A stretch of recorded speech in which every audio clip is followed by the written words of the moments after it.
அனைவருக்கும் வணக்கம். இது எந்த இடம் வந்து தெரியுமா?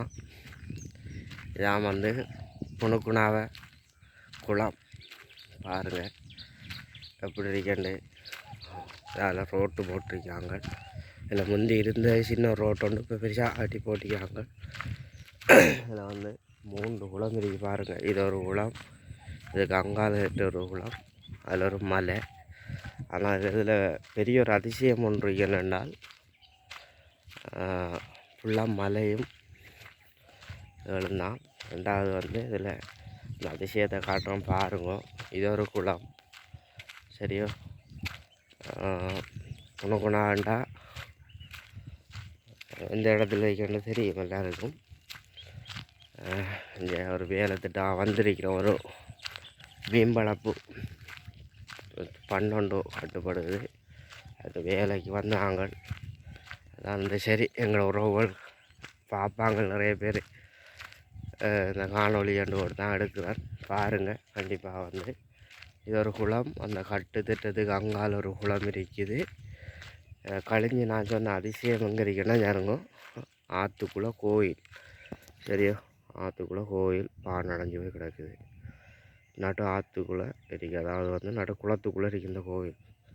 தெரியுமா நினைக்கிறேன். பாருங்கள் இப்படி வந்து பிறகு நான் குளம்னு சொன்னால் சின்ன சின்ன குளம் இல்லை. பாருங்கள் இவ்வளோ ரெண்டு சொல்லி இந்த பெரிய குளம்.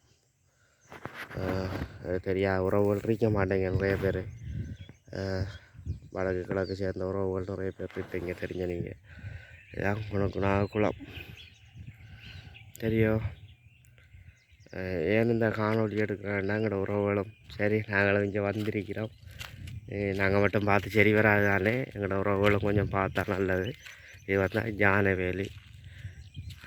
ஞானவேலி போட்டிருக்காங்க ஃபுல்லாக. அங்கால மக்கள் இருக்குது. அந்த மலைக்கு அங்கால மக்கள் இருக்காங்க. பாருங்கள் கோயில் எந்த அளவுக்கு தண்ணி குடிச்சு போய் கிடக்குன்னு சொல்லி. குணகுணாவளி குளம்னு சொன்னாலே சரி. இதுக்கு அங்கால இன்னும் ஒரு குளம் இருக்குது உறவுகள். இதில் வந்து 3 குளம் இருக்குது. இந்த 3 குளத்தையும் தாண்டி ஒரு சாதனை இருக்குது இங்கே. என்ன சாதனைன்னா நல்ல மலைகள் பாருங்கள் எப்படியான்னு சொல்லி. நல்ல குளிர், நல்ல மலை, நல்ல இடங்கள். அதில் ரோட்டு போட்டு கொடுத்திருக்காங்க. அந்த குளத்தை மறைச்சி இப்படி ரோட்டு போட்டு கொடுத்திருக்காங்க. அங்கால அந்த குளத்து வண்டுக்கு ஏறி அப்படியே மக்களுக்கு பாவனைக்காக எஞ்சிக்கிறாங்க. இன்னும் என்னத்தை காட்டணும். அந்த அறைய பழைய கட்டிடம் ஒன்று உங்களுக்கு தெரியும். பழைய கட்டிடம் ஒன்று பாருங்கள். பழைய கட்டிடம் இதுதான் அந்த கோயில் எப்படி இருக்குன்னு பாருங்க. இதை செய்கிறாங்க இல்லைன்னு தெரியலை. நீ குளத்துக்குள்ளே இருக்கிற தலையான்னு தெரியலை.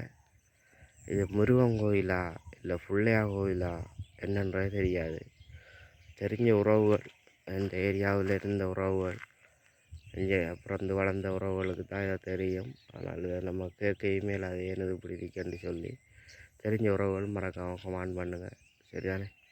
சப்போர்ட் பண்ணுங்கள், லைக் பண்ணுங்கள், ஷேர் பண்ணுங்கள். அடுத்தடுத்து காணொலிகள் நல்ல நல்ல காணொலிகள் நீங்கள் பார்க்கக்கூடிய அளவுக்கு போடலாம். ஒன்றும் பிரச்சனை இல்லை. பாருங்கள் குணகுணாவை